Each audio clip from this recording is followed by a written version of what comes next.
the president of the European Central Bank, Mario Draghi, was defending his decision to reduce bond buying before the EU Parliament in Brussels a little earlier. He's under pressure to explain the ECB's thinking on its €2.3 trillion bond purchase program. It's basically quantitative easing. Now, with the recent rise in inflation to 1.8%, Germany wants to reverse Europe's loose money policies. Mr. Draghi, however, is arguing that inflation has been driven primarily by higher oil prices, and he says core inflation, in which volatile food and energy prices are stripped out, is still well below target.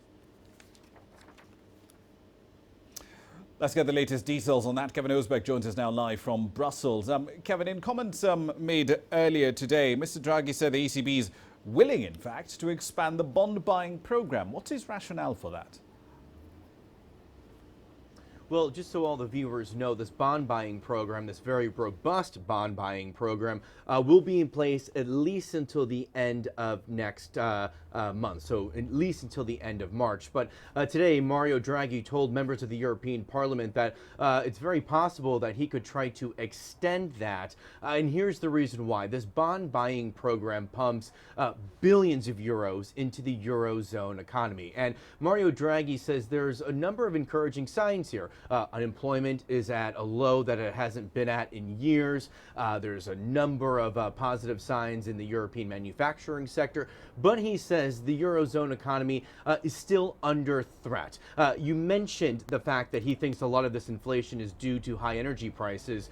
So he says that 1.8% figure really isn't all that realistic when you look at true inflation. But he says one thing that really could impact the Eurozone economy is this wave of nationalism that's sweeping not just across Europe, but also across the U.S. Of course, we have new U.S. President Donald Trump, who's very much in that fashion. And while speaking to members of the European Parliament, Draghi says that this push from Donald Trump to slash regulation, these are regulations that were put in place during the 2008 economic crisis, and this closing off of borders, whether they be literal fences or walls or more hyperbole there, that really could do significant damage to the global economy. So Mario Draghi is making a point here that yes, things look encouraging, but there could be a number of unexpected road bumps in the months and in the years ahead.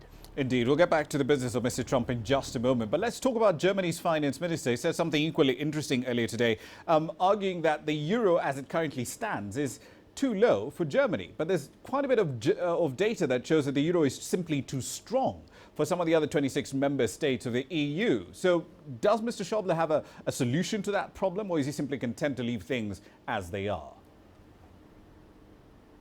Well, Mario Draghi said today that the Eurozone fiscal policy has to be a fiscal policy that works for all Eurozone countries. So, as you just mentioned, what could be good for Germany, the most robust economy in the Eurozone, may not be so good for a country like Greece, one of the weaker performers in the Eurozone economy.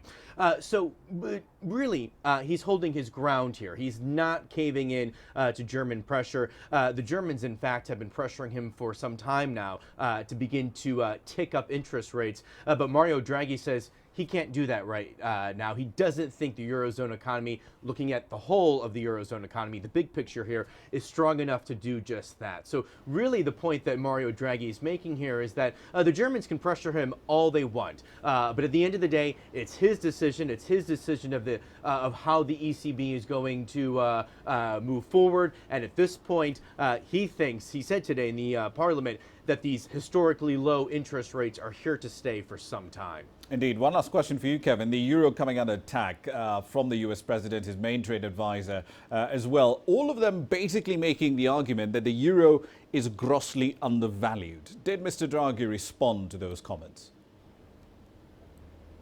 Yes, a member of the European Parliament asked him directly that question.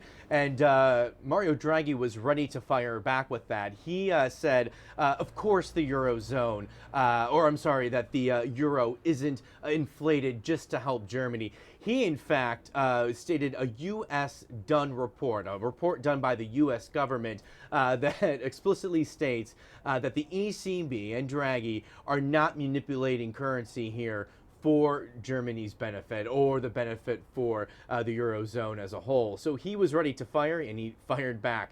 Of course, this is also what's really starting to build tension between the U.S. and the EU, or more specifically, the Trump administration and EU lawmakers. They've heard very tough rhetoric coming from the Trump administration in terms of its stance for the EU. That's a complete 180 from past U.S. presidents. So really a lot of tension here, growing tension here. We could see really the start of the splintering of what has historically been an extraordinarily strong U.S.-EU relationship. Indeed. We'll see how that plays out. Thank you for the input. That's Kevin Osbeck, live, of course, in Brussels.